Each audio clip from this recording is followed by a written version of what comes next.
भाऊच्या धक्क्यावर जान्हवी किल्लेकरची खतरनाकवाली क्लास लागलेली आहे. तर वर्षाताईंचे सुद्धा डोळे उघडे केलेले आहेत रितेश भाऊंनी. त्याचबरोबर अरबाज आणि वैभवला सुद्धा एक्सपोज करून टाकले आणि निकीचा जो कमजोर पडणारा गेम आहे त्याला चार्ज मिळवण्यासाठी छोटीशी पिन मारली. त्याचबरोबर अभिजित आणि पिकनिक मनवायला जो ग्रुप आहे या ग्रुपवाल्यांना वर्गातूनच बाहेर काढले रितेश भाऊंनी. तर योगिताला शो सोडायचा आहे, समजतंय का तुम्हाला? योगिताला शो सोडायचा आहे. तर जान्हवीच्या नावाचं एक मोठंच्या मोठं पोस्टरसुद्धा रिलीज केलं आहे. बऱ्याच घटना घडल्यात भाऊच्या धक्क्यामध्ये. तर चला, रितेश भाऊंच्या धक्क्यानंतर जो घरातल्या कंटेस्टंटना धक्का बसला आहे त्या धक्क्याबद्दल थोडंसं तुमच्याशी बोलूया. भाऊचा धक्का सुरुवात व्हायच्या आधीच आपण काय पाहतोय मित्रांनो, तर वर्षाताईचे पाय दाबते जान्हवी किल्लेकर आणि वर्षाताई पण आरामात झोपलेत आणि त्याच्याकडून मसाज करून घेत आहेत. याचा अर्थ काय मित्रांनो? आपण इकडे कंठ फोडले की जान्हवी आणि वर्षाताईची भांडणं झाली, वर्षाताईला जान्हवी अशी बोलली, ते सगळं झालं, अमुक झालं तमुक झालं, सोशल मीडियावरती गाजावाजा झाला. पण खरी रिॲलिटी काय? तर जान्हवी वर्षाताईंचे पाय चेपते. म्हणजे दोघीमध्ये अजूनही म्युच्युअल अंडरस्टँडिंग आहे, दोघे अजूनही घरामध्ये व्यवस्थित राहत आहेत. भांडणं होऊन पण एकमेकाशी बोलतात, एकमेकांकडून पाय दाबून वगैरे घेत आहेत. हे बिग बॉसनी जाणून बुजून प्रेक्षकांना दाखवलंय. यामागचं कारण काय की तुम्ही लय कंठ फोडू नका रे, हे सगळे आतमध्ये एकच आहेत. सोशल मीडियावरती ज्या पद्धतीने जान्हवीला ट्रोल करताय ना तुम्ही, ते चुकीचं आहे. कारण जान्हवी आणि वर्षाताई तर एकच आहे. भले जान्हवीने वर्षाताईंचा अपमान केला असेल, त्यांना घालून पाडून बोलले असेल किंवा त्यांच्या आवड वगैरे ॲक्टिंगबद्दल सगळ्याबद्दल बोलले असेल, पण तरीही त्या दोघी एकच आहेत. तुम्ही कशाला बोलताय यार? अशा प्रकारे बिग बॉसने जे आहे तो बिग बॉसच्या चाहत्यांना जो आहे तो संदेश दिलेला आहे.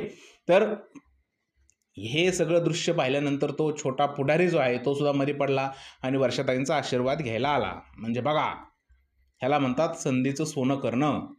कळलं? फुटेज पण मिळतं ना या गोष्टीने. तर असं सगळं झालं आणि मग सुरू झाला भाऊचा धक्का. रितेश भाऊनी सांगितलं की 2 ग्रुप आहेत घरात. एक आहे आवाज ग्रुप आणि एक आहे आवाज ग्रुप.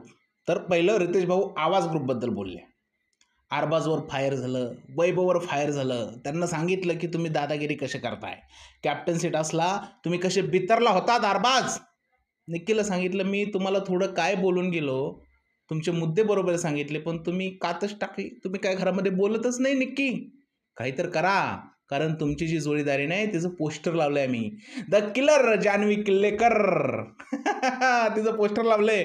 तुमची तर काही इमेजच नाही आहे. हां, एक आठवडा गाजवला होता, पण या आठवड्यात पूर्ण थंड. हे कसं चालणार आहे? जरा दाखवा, तुमची स्टाईल दाखवा. TRP कमी होईल नाहीतर शोची. पिन मारली निकीला. वैभवला सुद्धा सांगितलं, तो सूरज बिचारा आपला साधा टास्क खेळत होता, त्याचा म्हणतो एका बुक्कीत मुंडकं ठेटीन. वैभव म्हणतो मी असंच बोललंच नाही. अरे वैभव भावा बोलला होता, रितेश भाऊ बोलतात इकडे येऊन तू बोलला होता, आम्ही पण बघितले तू बोलला होता. कशाला खोटं बोलतो तिकडे यार? नको ना खोटं बोलू.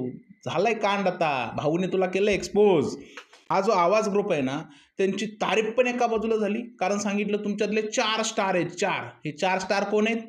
जान्हवी किल्लेकर, निक्की तांबोळी, त्यानंतर हा वैभव आणि त्याच्यानंतर अरबाज. तुमच्याकडे 4 स्टार आहेत आणि आवाज ग्रुपकडे स्टारच नाही आहे, एक पण स्टार नाही, असं हे पण सांगितलं. त्याच्यामुळे आवाज ग्रुपला एक्सपोज केलं का त्यांना चार्जअप केलं? खरं सांगा काय केलं? मला असं वाटतंय की दोन्ही गोष्टीचं जे आहे ते समतोल जो आहे तो बिग बॉसच्या मेकर्सनी साधलेला आहे. एका बाजूला प्रेक्षकांना पण खुश केलं आहे आणि एका बाजूला जो आवाज ग्रुप आहे त्याला सुद्धा खुश केलं आहे. म्हणजे कळतंय ना तुम्हाला? ही आहे बिग बॉसच्या मेकरची स्ट्रॅटर्जी. तुम्हाला जास्त दाबायचं पण नाही. जर का तुम्हाला दाबलं तर मग TRP कशी येणार? भांडणार कोण? तुमचा आवाजच बंद केला तर भांडणार कोण? असं आहे ना. त्यामुळे रितेश भाऊंनी या लोकांची तारीफ केली. त्यानंतर पर्सनल पेस विषयी गोष्टी झाल्या. अभिजितवर जे टार्गेट झालं त्याबद्दल पण बोललं गेलं. पॅडी कांबळेच्या खिशात डायरेक्ट खात घातलेला त्याबद्दल पण बोललं गेलं. हां, आणि बांगड्या भरा हा मुद्दा तर येणारच आहे मी त्याच्याकडे. तर या सगळ्या गोष्टीबद्दल बोललं गेलं आणि सगळ्या गोष्टीमध्ये हे सांगितलं की तुम्ही करताय ते थोडंसं चुकीचं आहे, पण तुम्ही बरोबर पण करताय. कळतंय तुम्हाला? तुम्ही चूक पण करताय आणि तुम्ही बरोबर पण आहे. प्रेक्षक बाहेर जे आहे तुमच्याबद्दल चर्चा पण करतात आहे. म्हणजे त्या लोकांना एक प्रकारे मेसेजेस दिलाय की भाई लढो और लढते रहो. आणि आवाज ग्रुप जो आहे एक्सपोज पण झालाय आणि गाजलाय पण. प्रेक्षक पण खुश आहेत, आवाज ग्रुप पण खुश आहे. अशा प्रकारचं जे आहे ते रितेश भाऊंनी इकडे या आवाज ग्रुपला जे आहे सांगितलेलं आहे. आवाज ग्रुपला हे सांगितले की तुम्हाला पराभव पचवता येत नाही. भाई ते तर सगळ्याला दिसलं आरबाजने काय काय केलं पराभव झाल्यावरती, ते आपण पाहिलेलं आहे. रितेश भाऊचं एकदम करेक्ट पद्धतीने विश्लेषण होतं, सगळे मुद्दे एकदम त्यांनी करेक्ट घेतले.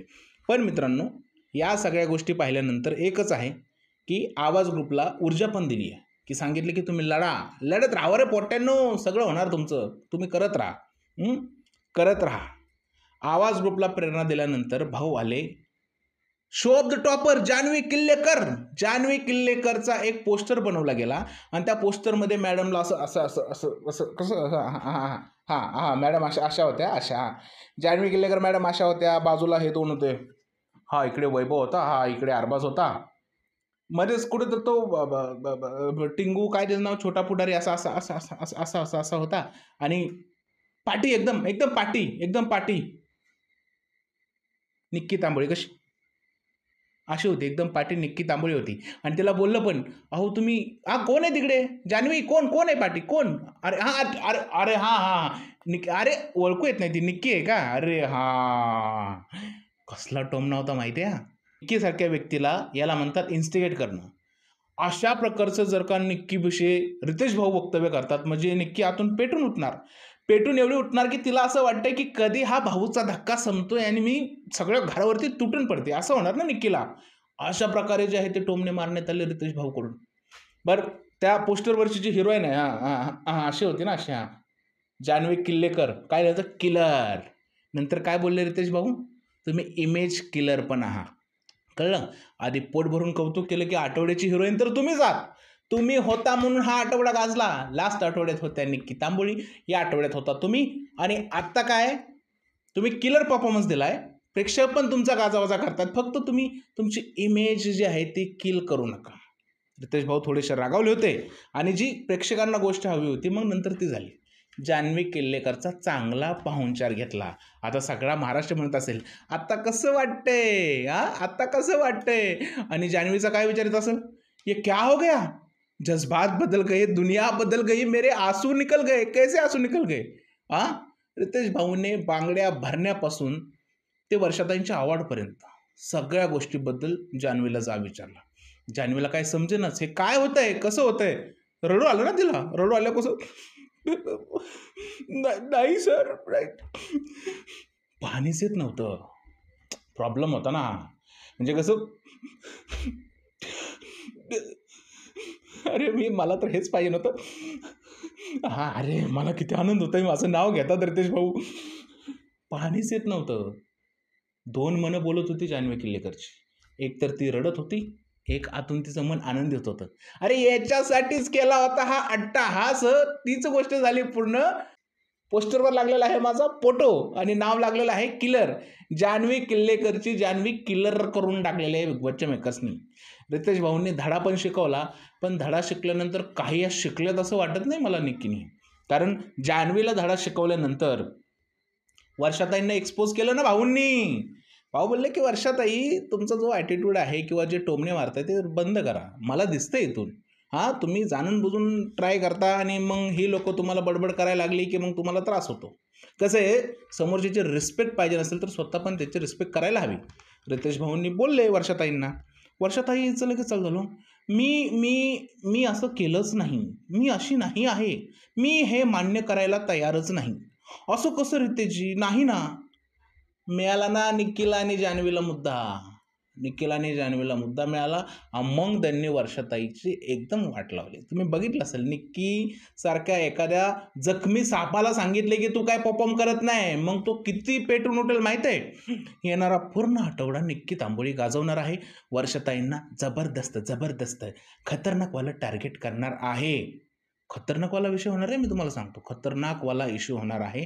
निक्की तांबोळी जी आहे ती वर्षाताईला खूप खतरनाक टार्गेट करणार आहे, कारण रितेश भाऊंनी एक पिन सोडलेली आहे, वर्षाताई विरोधात मुद्दा दिलेला आहे. मला असं वाटतंय, कर्सलाच हे वाटतंय की वर्षाताईला या लोकांनी टार्गेट करावं. पुढे या मुली वर्षाताईंना टार्गेट करतील तेवढी TRPच, यहाँ से TRP वहाँ से TRP, सब जगह से TRP TRP TRP. सगळा हुडदुंग झाल्यानंतर सगळ्यात महत्त्वाची गोष्ट झाली ती म्हणजे पिकनिक पॉइंट. रितेश भाऊ एवढे रागवले, तुम्हाला मराठी कळतं का नाही रे, चला उठा गार्डनमध्ये जाते. पिकनिक बास्केट घेऊन, ए चल बंद कर रे, जोपर्यंत हे गार्डनमध्ये जात नाही तोपर्यंत मी काय बोलणारच नाही त्यांच्याशी. हा जो सगळा पिकनिक मनवायला ग्रुप आलेला आहे, या सगळ्यांनी एक्सपोज केलं आहे. खरं सांगायचं मित्रांनो, रितेश भाऊंनी जे आहे ना एकदम करेक्ट ओळखलेलं आहे. काय ओळखलेलं सांगू रितेश भाऊंनी, की या ग्रुपमध्ये ना इंडिव्हिज्युअल गेम खेळायला कुणी तयार नाही आहे. म्हणजे जसं नॉमिनेशन टास्क झाल्यानंतर मी सांगितलं होतं की हे आडून बसले नाही आपल्या लोकांसाठी किंवा आपल्या लोकांसाठी भांडले नाहीत. ग्रुपने जसे हे खेळतात आहे तसं इंडिव्हिज्युअल खेळायला कुणीच नाही म्हणत आहे. कुणी आपली पर्सनॅलिटीज दाखवायला तर नाही. जसं समोरच्या ग्रुपमध्ये निक्कीची एक वेगळी पर्सनॅलिटी दिसते, जान्हवीची दिसते, वैभवची दिसते, अरबाजची दिसते, आता मला इरेनाची पण दिसायला लागली. पण हे जे बाकी मंडळ आहे त्यांची पर्सनॅलिटी, तर हे लोक आपली स्वतःची पर्सनॅलिटी नाही दाखवणार तोपर्यंत यांच्यातला कोणीच हिरो नाही बनणार. आणि बिग बॉसच्या घरात हिरो नाही बनला तर मग शो हिट कसा होणार? समोर विलन तर मिळालेला आहे, अजून हिरोला जे आहेत ते लोक शोधत आहेत. आता सूरजचं कसं आहे, सूरज ऑलरेडी महाराष्ट्राचा हिरो झालेला आहे. पिकनिक ग्रुपमधला कोणीतरी बिग बॉसला हिरो हवा आहे आणि तो हिरो मिळणं खूप गरजेचं आहे. म्हणून हा पिकनिकचा सगळाच्या सगळा अट्टहास जे आहे तो बिग बॉसच्या मेकर्सने केलेला आहे. आणि मला छान वाटलं, आत्ता तरी जागे होतील आणि गेम खेळतील. हे लोक स्वतःचा गेम काय असतो ते दाखवतील. गरज आहे या लोकांना, गरज आहे दाखवायला. वर्षाताईंना ज्यावेळेस सर रितेश भाऊंनी एक्सपोज केलं त्यानंतर निक्की भडकली. सर बोलले मी येतो 2 मिनिटात जाऊन येतो भाऊ बोलले. त्यानंतर वर्षाताईवरती भडकली जी निक्की तांबोळी आणि त्यानंतर अरबाजमध्ये पडला आणि मग परत अभिजितचा मध्येच विषय निघाला आणि निक्क्याने अरबाजमध्येच वाचला. कसे जखमी साप आहे निक्की, तिला आता पिन मारलेली आहे. निक्की आता कोणाला सोडणार नाही, मग तो अरबाज असो किंवा बाकी कुणी असो, या कोणाला सुद्धा जे आहे ते आता निक्की जी आहे ती सोडणार नाही. आणि हे दिसलेलं आहे. आता अजून खूप जास्त ती मजा येणार आहे. सगळ्यात महत्त्वाचा जो मुद्दा आहे तो रितेश भाऊने काढला सूरजच्या कामाबद्दल. आपण आधीच न्यूज लिहिली होती की सूरजचं पोट भरून कौतुक झालेलं आहे आणि रितेश भाऊंनी सूरजचं कौतुक केलं. सूरजला चार्जअप करायचा प्रयत्न केला जातो मेकर्सकडनं. रितेश भाऊ पण सूरजला सपोर्ट करतात आहे. रितेश भाऊंनी सुद्धा सूरजला एक वेगळी ऊर्जा दिली आहे. खरं आहे ना, मी आधीच व्हिडिओ बनवून म्हटलं होतं हे साफसफाईचं काम आहे ना ते सूरजचं कौतुक करणार आहे आणि ते झालं. त्यांनी सांगितलं मी 16 सीझन बघितले यार, 16 सीझनमध्ये साफसफाईचं एवढ्या अतिउत्साहाने काम करणारे एक कंटेस्टंट नाही पाहिला. पण तुम्ही पहिले कंटेस्टंट आहात. या घराची काळजी घेता, घरातली निगेटिव्ह ऊर्जा जी आहे बाहेर घालवता. पोट भरून कौतुक केलं. घाबरायचं नाही, डायरेक्ट भिडायचं. तुम्ही वैभवला कसे भिडला? डायरेक्ट भिडला ना. तुमची बॉडी बारीक असून पण तुम्ही विचार नाही केला, डायरेक्ट भिडला ना. तसं एकदम भिडायचं. सूरज भाऊला जो कॉन्फिडन्स दिला जातोय कलर्स मराठीकडनं आणि रितेश भाऊकडनं, मनापासून थँक्यू. गावाकडून आलेल्या एका मुलाला खूप जास्त कॉन्फिडन्सची गरज आहे आणि तुम्ही वारंवार जो कॉन्फिडन्स देताय, जसं की बिग बॉस हाऊसमध्ये घरामध्ये बोलवून, जसं की कन्फेशन रूममध्ये बिग बॉसने बोलवून त्याला कॉन्फिडन्स दिला होता. गेल्या आठवड्यात पण रितेश भाऊने कॉन्फिडन्स दिला होता आणि आत्ता स्पेशली 4 ते 5 मिनटं सूरजबद्दल बोलणं ही खूप मोठी गोष्ट आहे सूरजसाठी. कलर्स मराठीला माहिती आहे, बिग बॉसच्या मेकर्सलाही माहिती आहे की प्रेक्षक बाहेर जे आहेत ते सूरजला सपोर्ट करतात. आपण का नाही करायचा? जो प्रेक्षकांना विषय हवा आहे तोच आपण मांडायचा आणि तसंच यावर्षीचं बिग बॉस चाललं आहे. तुम्ही बघा, प्रेक्षक म्हणतात जान्हवीची शाळा घेतली आहे. प्रेक्षक म्हणले निक्कीची शाळा घेतली आहे. प्रेक्षक बोलले निक्कीची माफी हवी आहे, माफी पण निक्कीची मिळाली. प्रेक्षक बोलले सूरजचं कौतुक हवं आहे, सूरजचं कौतुकही झालं. डिमांड करा, पूर्ण केली जाईल. बिग बॉस जे आहे ते असंच आहे. त्याचबरोबर जे आहे प्रेक्षकांची डिमांडही पूर्ण होते आणि त्या कंटेस्टंटला नाराजही केलं जात नाही. नाराजही केलं जात नाही ना. बोललं तर ना तुमच्यामुळेच आठवडा चालला, तुम्ही आहे म्हणून शो आहे हेही बोललं जातं आहे आणि नंतर झापलं पण जात आहे. तर कसं टॅन डबल ढोलकी गेम आपण जे म्हणतो ना तसं बिग बॉसचं चाललं आहे बाय. तुला नाराजही नाही करणार आणि तुझ्याबरोबर गेमही नाही करणार. तर भारी वाटलं मला, सूरजचं कौतुक खरंच भारी वाटलं आणि असंच सूरजचं कौतुक करायला हवं बिग बॉसच्या मेकर्सने. त्यानंतर DP दादाचा गेम एक्सपोज करून टाकला. गेम म्हणण्यापेक्षा DP दादा जे पर्सनल डिसिजन घेत नाही त्याबद्दल बोललो. नॉमिनेशन टास्क आपण आधीच बोललो होतं रिव्ह्यूमध्ये की नॉमिनेशन टास्कला माती खाल्लेली आहे सगळ्या लोकांनी. ती गोष्ट निघाली आणि DP दादाचंही नाव घेऊन DP दादाला सांगितलं की खेळा, कोल्हापूरवाले वाट बघतात तुमची, तुम्हाला खेळायला हवं, काहीतरी चांगलं करायला हवं. DP दादा म्हणतात हां बरोबर आहे तुमचं, करायला पाहिजे, होय होय होय, आणि जागं करतात हे सगळं. त्यानंतर मला राम आणि श्यामची गोष्ट रितेश भाऊंची खूप आठवली. राम आणि श्यामची अशी गोष्ट होती मित्रांनो, त्यामुळे निखिल आणि दामले ह्या 2 व्यक्ती क्रिएट करण्यात आल्या आणि निखिलला सांगण्यात आलं की भाई खेल ले गेम में आजा बेटा. काहीतरी करतोय का तू? काहीच नाही करत आहे. त्यानंतर अभिजितलाही सांगितलं तुमच्यामध्ये लिडरशिप क्वालिटी आहे, जागे व्हा. अभिजित पण हां कळतंय का तुम्हाला? आवाज ग्रुपचा जो आहे कौतुक करण्यात आलं आहे आणि आवाज ग्रुपच्या ज्या योजना आहेत, पिकनिक पॉईंटवाल्यांची शाळा घेतलेली आहे, त्यांची गोळी शाळा घेतली आवाज ग्रुपवाल्यांचं कौतुकही झालं आणि जोरदार शाळा पण झाली. प्रेक्षकांच्या मनासारखा एपिसोड झाला आणि बिग बॉसच्या मेकर्सला जे पाहिजे होतं त्या सगळ्या गोष्टी ज्या आहेत या एपिसोडमध्ये झाल्या. आर्याला पण सांगितलं हे सिग्नलसारखं ट्यूबलाईटसारखं करू नका. जे बोलायचं आहे ते स्पष्ट बोला. स्पष्ट बोला. असं अडकत राहू नका. ते आवडणार नाही आहे. म्हणजे सगळ्या कंटेस्टंटची तारीफ केली आहे. एक्सपेक्ट छोटा पुढारी त्याची पण आहे. उद्या तुम्हाला बघायला भेटेल. सो अशा प्रकारे होता आजचा एपिसोड. आणि तुम्हाला काय वाटतं एवढ्या सगळ्या कंटेस्टंटची तारीफ झाली आहे म्हटल्यावरती इव्हेक्शन होईल असेल का? कोण गेला असेल घराच्या बाहेर? मी सांगतो तुम्हाला. कोणीच नाही. कोणीच नाही जाणार घराच्या बाहेर, मी तुम्हाला सांगतो. कारण एवढ्या सगळ्या कंटेस्टंटची तारीफ झाली आहे. निखिल विषय सुद्धा बोलण्यात आला आहे. तर कसं बाहेर जाईल? सगळ्यात मोठी शॉकिंग गोष्ट ही आहे की योगिताला सोडायचा आहे शो. योगिता रडली. पण आठवडाभर 2 आठवड्यात असं काही दिसलं नाही आपल्याला योगिता अशी एकदम अपसेट आहे. हां, फक्त एकटी बसते हे पाहिलं होतं. पण शो सोडेल अशी गोष्ट दिसली नाही. जसं रितेश भाऊ बोलले की शो वगैरे सोडायचा आहे वगैरे, असं काही जाणवलं नाही. योगिताला बोललं गेलं की तुम्ही चांगले खेळताय, कौतुकही करण्यात आलं. मला असं वाटतं की काही फुटेज असं असेल तिकडे बोलले असेल एकट्यात कॅमेऱ्यात जाऊन की बिग बॉस मला हा शो सोडायचा आहे, मला इकडे मानसिक त्रास होतोय, माझ्या मिस्टरांची मला आठवण येते, XYZ काय असेल त्यांचा पर्सनल इश्यू, तर आठवण वगैरे येते असं बोलले वगैरे असेल. म्हणून रितेश भाऊने त्याचं पहिलंच कौतुक केलं. तुम्ही छान खेळताय गेम, टास्कमध्ये खेळताय तसं असंही खेळा. मॅडम म्हणते की सॉरी टीम वगैरे. योगिता नको, योगिता असं नको करू, खेळायचं आहे तुला. बऱ्याच लोकांची उमेद जी तुझ्यावरती आहे वोटिंग ट्रेंडमध्ये, सूरजनंतर तुला जास्त वोट पडलेले आहेत, लोक तुला पसंत करतात आहे. तर असा अर्ध्यावरती क्विट करणं हे धाडशी लक्षण नाही आहे. गेममध्ये राहा, खेळत राहा, सिद्ध करून दाखव की तू प्लेयर आहे. आयुष्यात असे कठीण प्रसंग खूप येत असतात.